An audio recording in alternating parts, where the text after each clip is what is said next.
তো ভেবেছিলাম বাইরে যাবো বিকালবেলার দিকে, তো এখন হঠাৎ করে দেখলাম বৃষ্টি শুরু হয়ে গেছে, তো যাওয়া হলো না। আর বৃষ্টিটা প্রচুর জোরে পড়ছে আমাদের এখানে, জানি না হঠাৎ করে মেঘ পুরো নীল হয়ে গেল, কালো হয়ে গেল পুরো আকাশটা। তো যেটা নীলচে কালো বলে পুরো মেঘাচ্ছন্ন, তো সেটা হয়ে গেল আর হঠাৎ করে বৃষ্টি চালু হয়ে গেল। তো আর কিছু করার নেই, এখন ঘরেই রয়েছি। আর বৃষ্টিটা প্রচুর জোরে পড়ছে, হয়তো অতটা বুঝতে পারবে না, কিন্তু ভালোই বৃষ্টি পড়ছে। হাওয়া দিচ্ছে, দেখতে পাচ্ছ কতটা,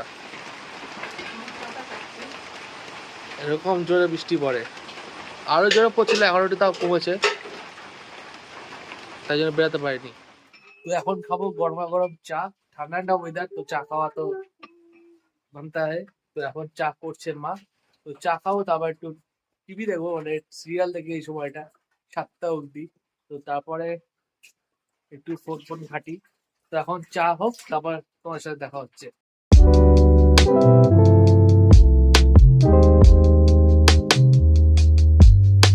তো কথা বলতে বলতে গরমা গরম চা চলে এসছে, আর এখন চাটা খাবো।